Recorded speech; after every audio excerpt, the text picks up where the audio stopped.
I grew up in a small town in Massachusetts during the 90s. It was a great time and place to be a kid. Our main street was chock full of kid-friendly activities.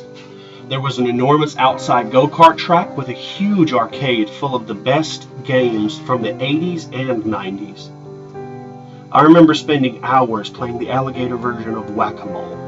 Then just down the street was Toontown. It wasn't anything special, just a typical 90s music store, but they had a cute little dog with a bandana who was in all of their TV commercials.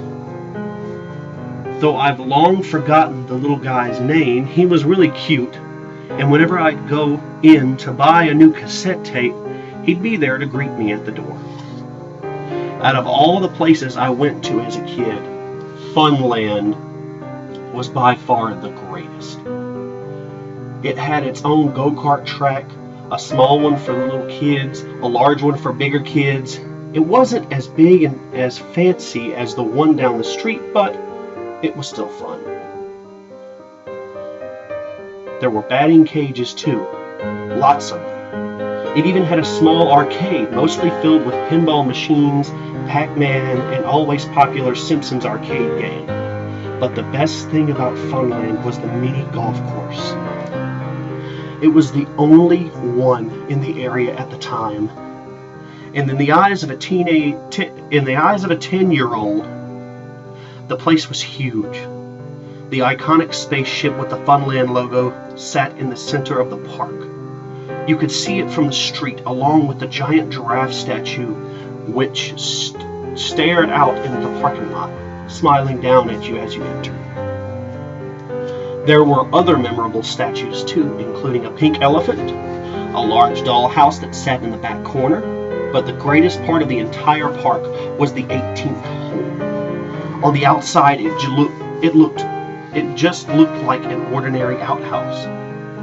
If you got a hole in one, not only did you get a free game, but the outhouse door would swing open and you could hear the sound of a toilet flushing, along with the hiss of hydraulics that moved the animatronic inside. It was a funny-looking humanoid dog wearing overalls with one strap hanging down off of his shoulder as if he just pulled them up. His eyes would blink, his jaw would move, and his arm would rise as he points at you, scolding you for disturbing him.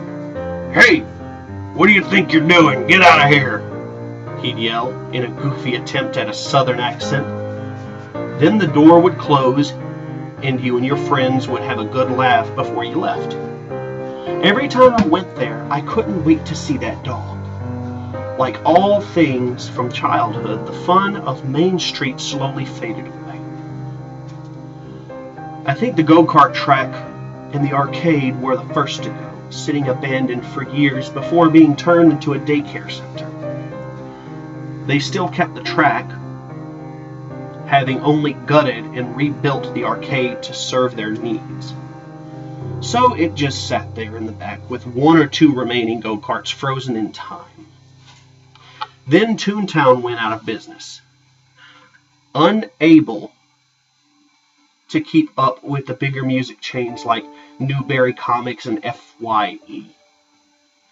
I imagine that cute little dog has to be dead by now. Last to go, of course, was Funland. It was painful to see it start to rot and decay in the last few years of life. The paint on the animal statues faded, the eyes of the giraffe looking down sadly out into the empty parking lot as less and less visitors came to see it. When the park officially closed, I was heartbroken. By that time, I was in high school, and it had been a long time since I had visited the park. I used to drive by on my way to work, watching it slowly deteriorating away. The elephant eventually tipping over onto its side. The chain around its huge stump of a foot that had been keeping it latched to the ground, now visible and exposed. The doors and windows of the dollhouse were broken and shattered as if it were a real abandoned house. The outhouse door remained closed, the wood cracking with age. I could only imagine what the poor animatronic dog inside looked like. Eventually, nature reclaimed the once thriving park. I could no longer see into it. All that remained visible was the head of the giraffe peeking over the rusted fence. Curiosity got the best of me, so I gathered my 2 friends, Kevin and Zach, one night, and we decided to break in and check it out. As we walked up to the surrounding gate, I looked up at the giraffe. It was the first time I noticed just how creepy it looked. Its yellow coat of paint had almost completely faded, leaving only its brown spots and huge almond-shaped black eyes. Continuing on, we snuck into the back of the park near the batting cages. Zach brought a pair of garden shears and cut the fence open, just enough for us to squeeze through. As I entered the park for the first time in what must have been over a decade, I looked around in complete awe. Everything was just how I remembered it. The go-karts were still on the tracks. The batting cages still had balls in them, but the arcade was all boarded up. And the mini golf course was covered with trees and was damp with overflow from a nearby swamp. I sighed, saddened by the sight of what was once a happy, magical place from my childhood. The feeling of the old abandoned park gave off at night, sent a shiver down my spine. I never really noticed how creepy it was until then. We went through the course in order, starting at the first hole. There was nothing special, just the usual challenging mounds of fake grass, now moist with rain. The swamp hadn't reached that far yet. As we continued, we walked past the pink elephant, now a shade of ghostly white.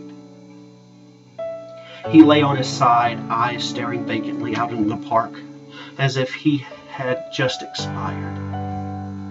I ran my fingers over his massive head before moving on. The dollhouse was the next memorable thing we came across. It looked like a miniature haunted house.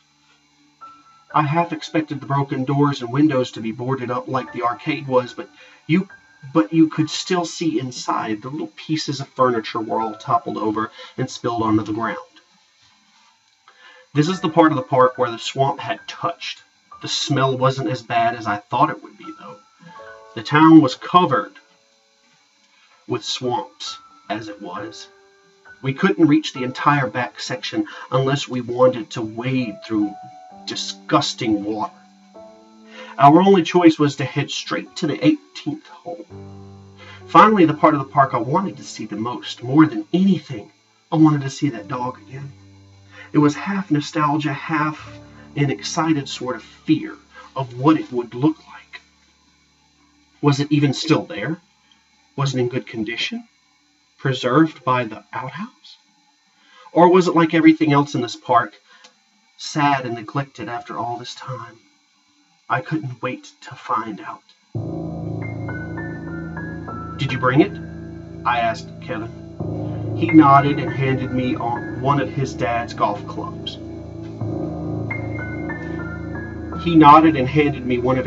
Golf balls.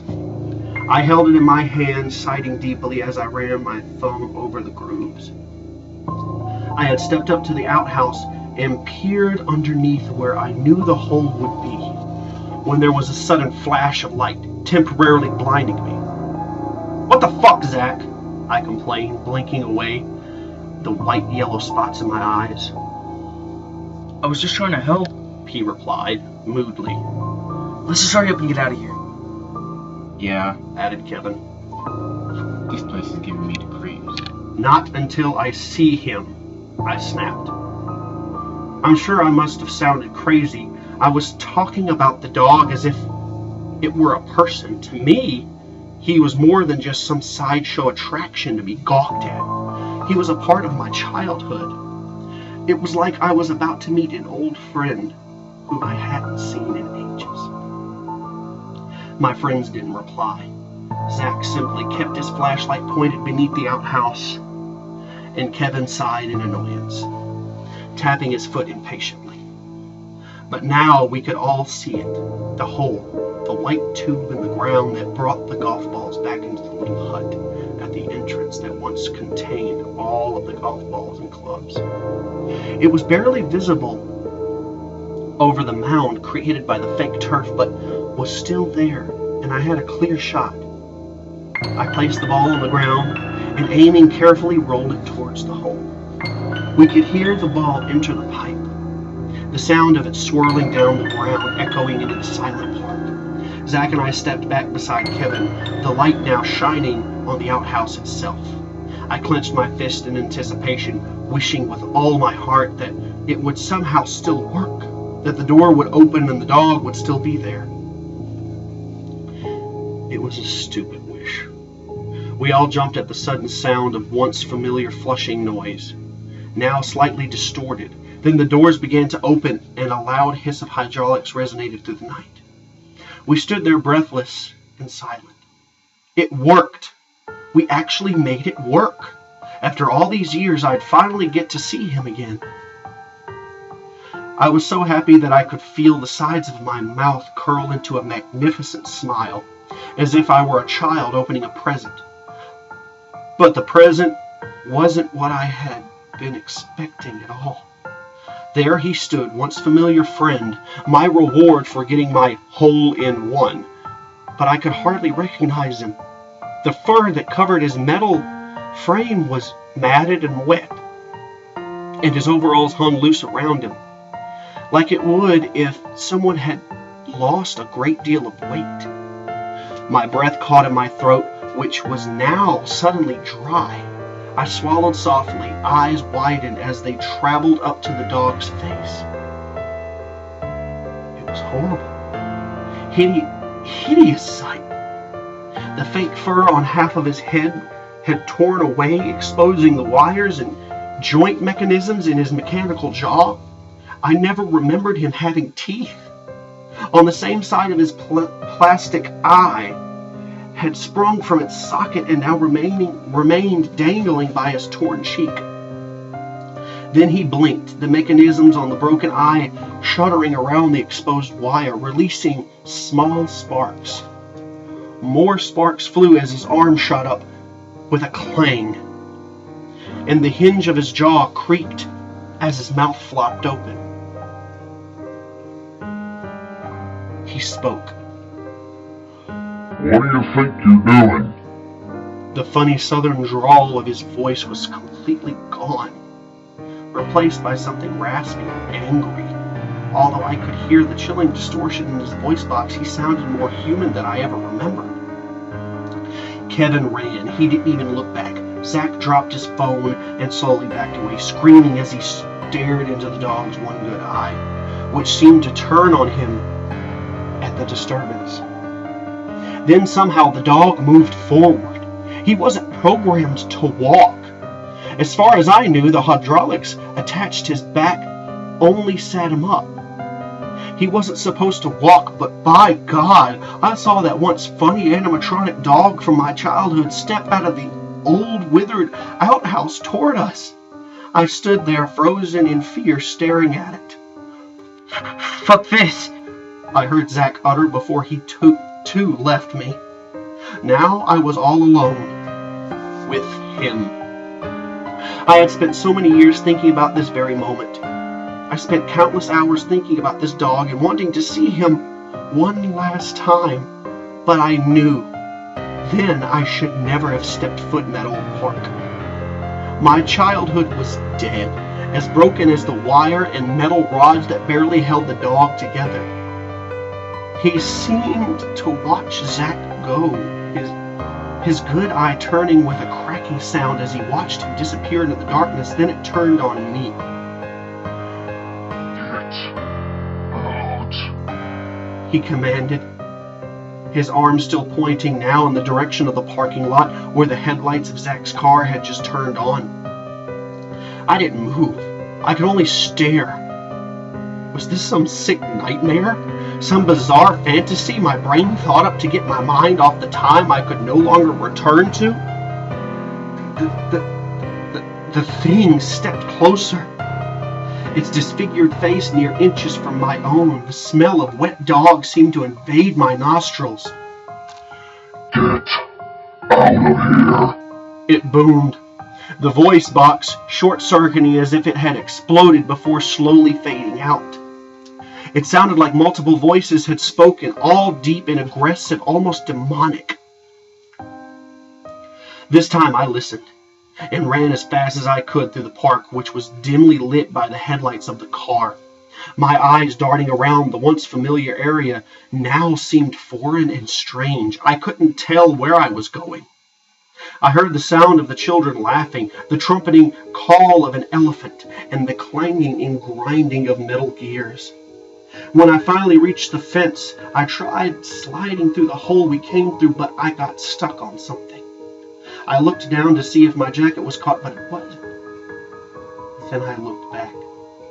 Staring right in my eyes was one white plastic eyeball with a painted-on black pupil. My eyes widened, staring back into the black spot as if it were a hole ready to swallow me alive. Then I discovered the reason I was stuck. The hand of the animatronic dog was gripping the back of my shirt. I know that hand was supposed to be stuck in a pointing position. It didn't have any mechanical functions to actually open and close. But then again, the dog wasn't supposed to be walking around either. You shouldn't have come back. I heard it whispering, then sending a chill down my spine. Then it released me with a shove, and I fell through the opening in the fence, scrambling to my feet. I ran to Zach's car, not once looking back, as he sped off down Main Street. It's been 5 years since that night. I don't talk to Kevin and Zach much anymore, and we have never once spoken of the incident, not even on the car ride home. I never drove down that stretch of Main Street either until today. It was late, and the road I usually take had a detour, which led me right to it. What harm would driving by do? I should have known better. I tried not to look, I really did, but I just couldn't help sneaking a peek. I couldn't see much through all the rain, but I noticed a large for lease sign that now hung on the fence. The giraffe was gone, and perhaps it had all fallen over and was hidden under the thick brush. With a sigh, I continued on, trying to push the memories of that night out of my head. My windshield began to fog up from the intensive New England weather, so I put my defroster on. Then I noticed something. Instead of clearing from the bottom up like it normally would, my windshield began to clear in patterns. It formed words. I stared at them, hoping with all hope that it was just a fluke or a fragment of my imagination. But the message was clear. Don't come back.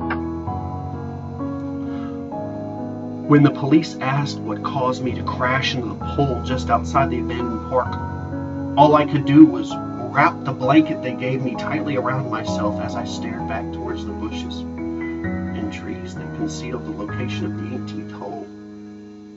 Dog was all I could tell them. It was that dog.